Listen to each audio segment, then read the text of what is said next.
Joining me now to discuss is Democratic Congressman from Washington, Adam Smith. Congressman Smith, thank you very much for joining us on your Sunday during this very important topic that we need to get to. You know, the judge who blocked the Alien Enemies Act had ordered any planes already in the air carrying some of those migrants to turn back to the U.S. as part of his ruling. So what do you make of that decision? And do you believe those migrants should be returned back to the U.S.? Well, we get two separate issues here. One, I think without question, we have a problem with a lot of undocumented people in this country and a lot of gang activity. I think it's a problem we need to get after.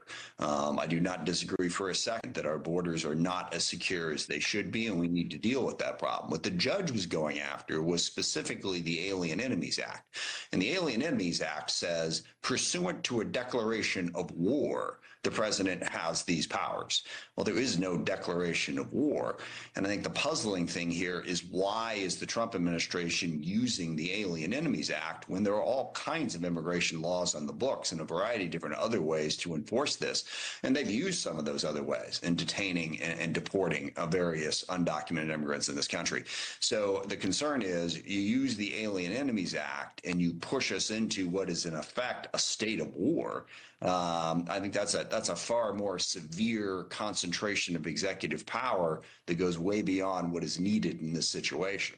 And Congressman, I want to share the video that we were just watching. Was put out on X by the president of El Salvador, and we have been able to verify that it is authentic. So as we look at this together and move through this story, you know, what do you say to families in border states who are worried for the safety in relation to the migrant crimes? Yeah, no, I think we need to enforce that law. That's what I said right up front. Yeah. I have no problem whatsoever with saying that we have, you know, an illegal immigration problem in a number of different areas, and we need to enforce the law. And we need to make sure that we better protect the border, and we better go after people committing crimes here in the country.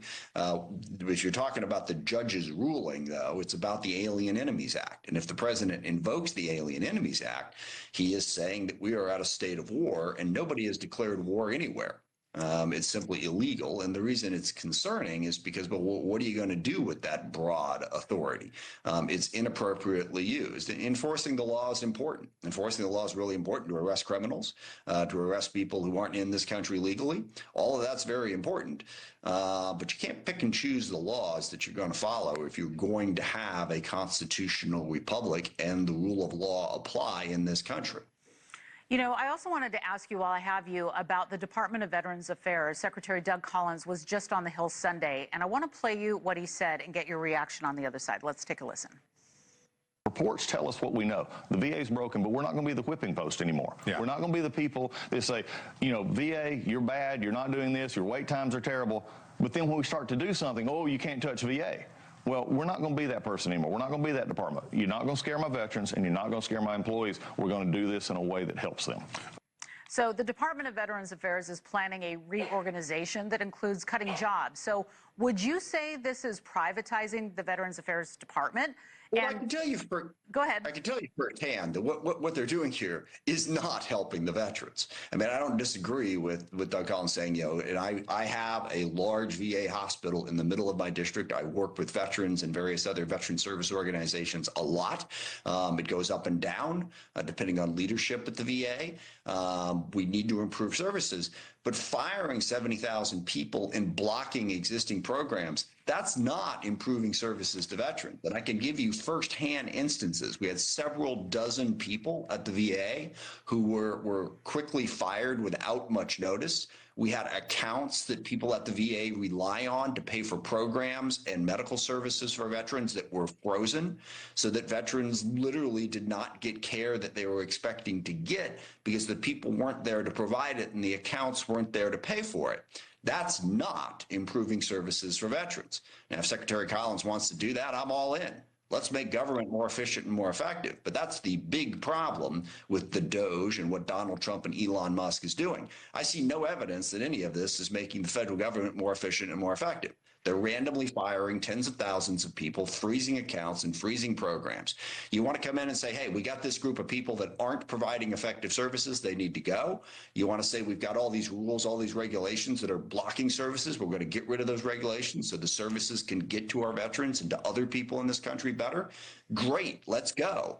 But randomly firing a whole bunch of people and freezing accounts, Not the way to go, in my view. Yeah, and so many people have said that. I mean, what if you're, a good person and you've been working for decades for the federal government, and all of a sudden you get swept up in this? And many people are saying there needs to be more accountability, more with a scalpel, not a sledgehammer, and all of that. And hopefully there'll be some fine tuning. I think that's what a lot of people are hoping for.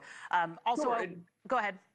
The good person thing is fine. I mean, you can be a good person, you can be bad at your job. and in that case, yeah, we'll go ahead and get rid of them. I mean, I understand the human impact. I think you should do it with compassion and respectfully. I should have said good worker, an excellent worker with a good record. That's what I meant. The problem is a lot of people who are actually performing services really well. Hell, they'd love to have the system cleaned up. They'd love to have the regulations pulled out so they could do their job better. Right. But again, freezing accounts, firing people, not really improving service. Hey, before I let you go, I wanted to ask you about the Senate Minority Leader Chuck Schumer, the story of the week, who is under fire for his decision to back the funding bill. Some are calling for him to resign because they feel betrayed. So do you think it's time for new leadership? How are you feeling about this move? Well, I'm focused on the House, first of all. I think Hakeem Jeffries did a great job uniting Democrats around a clear plan to push back on what the Trump administration is trying to do, all the stuff that I just described. So, we had a great vote in the House. We had a very clear agenda. We're pushing the message. We're beginning to do town halls in Republican districts to give representation to those constituents when Republicans won't do it. I'm not really going to get into analyzing what the senators ought to do with their leadership. I do think they should have had a more consistent message. I don't think Senator Schumer gave them that consistent message. Second, I think people didn't realize that the Senate was in a really bad spot, having to choose between approving that budget or taking an action that would have led to a government shutdown. There was no big win for Democrats here. What I want us to focus on is what we just talked about. Yep. The effect the DOGE is having on people across this country. The Republican budget that's going to cut taxes for the rich and increase the deficit by several $1 trillion. We have better arguments than getting wrapped around the axle on the CR. Okay. But I'm not going to get into who should be leading the Senate. I'm in the House. I think Hakeem's doing a good job, and I'm going to stick with him. Okay. Well, we appreciate your perspective and your time, Democrat Congressman Adam Smith. Thank you very much for joining us today.